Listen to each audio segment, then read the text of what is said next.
Convido agora para falar sobre as principais recomendações decorrentes da experiência internacional a diretora executiva de Assuntos Regulatórios Institucionais da Elektro, Cristiane Fernandes. Obrigada, Tiago. Bom dia a todos.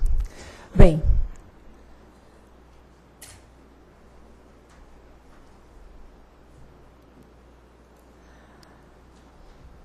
a geração distribuída é uma realidade não só no mundo, como também no Brasil, né?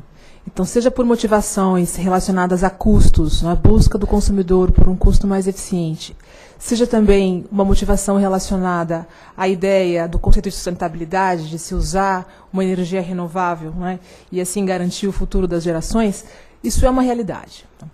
E a Iberdrola, o Grupo Iberdrola, apoia essa realidade e na Espanha há uma iniciativa importante no sentido de fomentar a instalação desses painéis, dessa tecnologia, inclusive com o apoio da empresa, né? Isso já existe. Essa foto se refere a um lançamento recente de um programa que estimula o uso dessa tecnologia para a geração distribuída para residências, né? Porém, é importante que o desenvolvimento e o crescimento dessa tecnologia e dessa modalidade seja baseada em um realismo tarifário, que é uma palavra que a gente tem usado bastante no Brasil. Então, a estrutura tarifária ineficiente, ela pode promover um desenvolvimento não desejável ou não controlado ou não sustentável desse tipo de modalidade.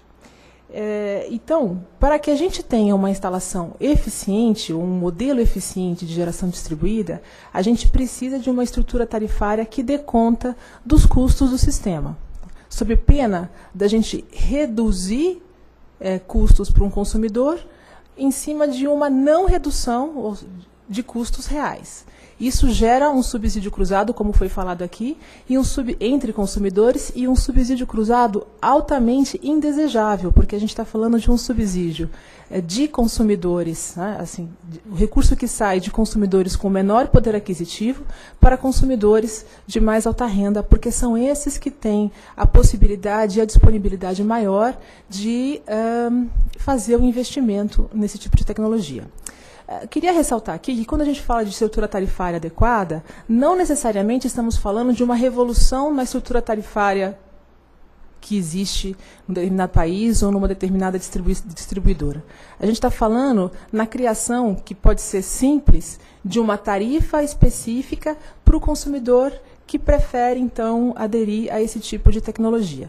Então, ou seja, você cria uma modalidade tarifária que só é aplicada para o consumidor que opta por esse tipo de solução.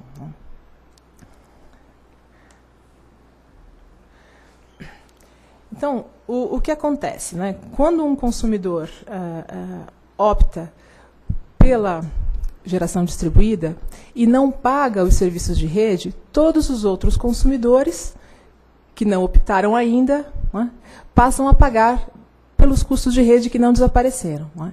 Isso, se a gente pensasse em larga escala, isso faz com que o payback do consumidor marginal fique cada vez menor, né, tornando a questão do subsídio cruzado ainda mais problemática. Acho que é importante a gente fazer a seguinte reflexão. O consumidor, quando ele faz a opção de fazer o investimento, ele está olhando para uma determinada realidade tarifária, né? E é por isso que a gente vê alguns casos nos Estados Unidos em que se mudou a questão da estrutura tarifária, mas para os novos consumidores que aderirem ao modelo e não para os que já estavam